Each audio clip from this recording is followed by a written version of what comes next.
It's time now to bring in Sky News contributor Kosha Gada. Kosha, thank you so much for coming tonight. I want to get straight into Zohran Mamdani, who was sworn in just a few hours ago, taking his oath on the Quran, making it the first time that a mayor of New York City has done so. I mean, I guess Mamdani has been quite vocal about his Muslim faith, so probably not surprising that he did this.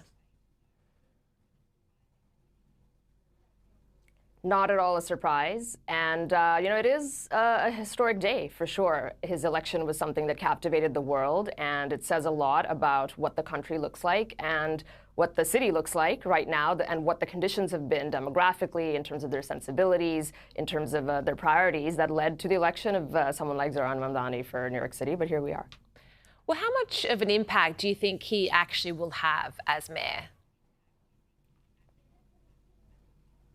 So tactically, it is a pretty important job. It would certainly be one of the most important mayoral jobs in the world, along the lines of London or other major cities like that. He controls a staff of about 300,000 people, a budget of $120 billion. It's $1 trillion economy in New York City. He has a lot of executive authority over various departments and bureaus and all of that. But there also are limitations to his power and the natural checks and balances of the system. He cannot write laws. He cannot legislate. He does have veto power to veto legislations that come his way.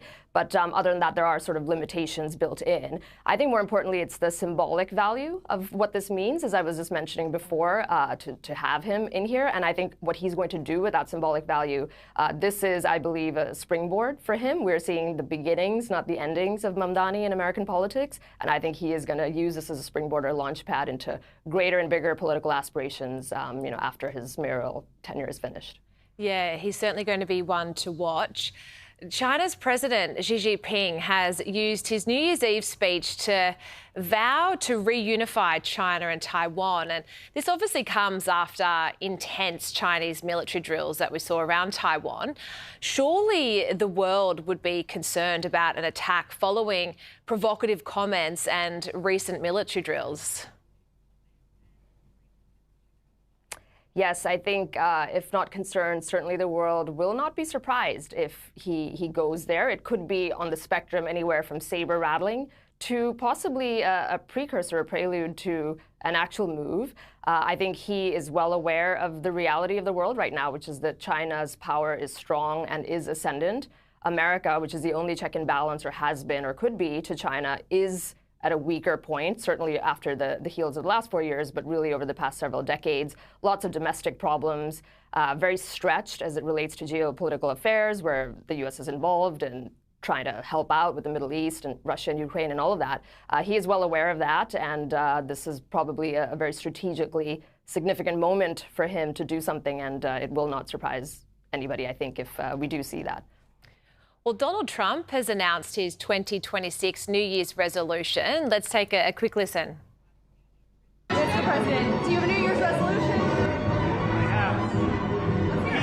Peace on earth. I really feel like his legacy, he wants to be known as the peacemaker, doesn't he?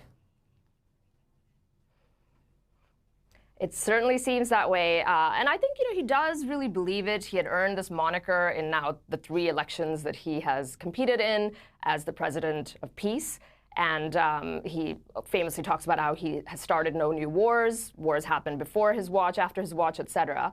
It is one side of the flip coin, or I should say double-edged sword for him, where while that is a great and lofty and laudable ambition, his base and the American people really do want more focus and prioritization of the domestic agenda, just given the times that we're in right now with what's going on in America. And so peace, insofar as it helps the American national interest, is something that I think he will be remembered for. So hopefully it's both. It's peace, but it's also fixing the many problems that are present back home. Well, let's stay with the president because he's facing a bit of grim economic reality going into the midterm election year. Nearly half of the country thinks everyday life is less unaffordable under his watch. Can he afford to ignore these perceptions that are coming through from his leadership? It's going to be tough, and it actually picks up on the point that we were just discussing, where the economic picture is what really hits people in their everyday life. Other issues like crime as well is a big one. But on economics, the two metrics ultimately that matter for the everyday person, and that is his base, is inflation, the cost of the goods and services that we need to buy to live, and jobs, both the competition for jobs and then also the wages and whether or not they're keeping up with inflation. And on those two metrics, he's not doing very well right now. Now, he would say that there's a lag time in place. He inherited a very bad economy. The things he's done take a little bit of time to show through in those two metrics, and that may well be true. Time will tell. But the problem is people aren't patient, and politics isn't patient. And with the midterms looming right around the corner, that timing just may not be very favorable for him. So I think it is an issue. He personally is not on the ballot, of course, in the midterms. But for the Republican Party, if they lose the House, then we're going to see that set up impeachment and all those things that happened in the first term when he lost control, when Republicans lost control of the House. In that sense, it does affect him, and goes back to my point that the more he is able to turn his attention and focus on domestic priorities between now and the midterms, the better politically, I think, strategically, and also for the country.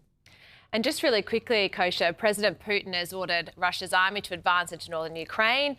And it comes, though, as he urged Russians to believe in victory in Ukraine during his New Year's Eve address. What does this tell you about Putin's intentions?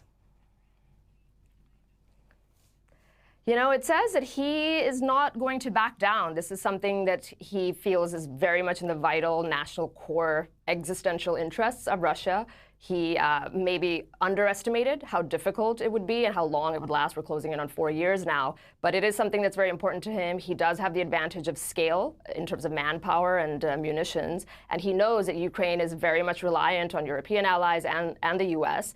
And there is a strategic asymmetry there that favors him, because it is more in his strategic interest than it is in certainly America's strategic interest to stick with it. He knows that, and I think he's playing that to his advantage, and he is not going to back down. At least it doesn't seem that way right now. Thank you so much.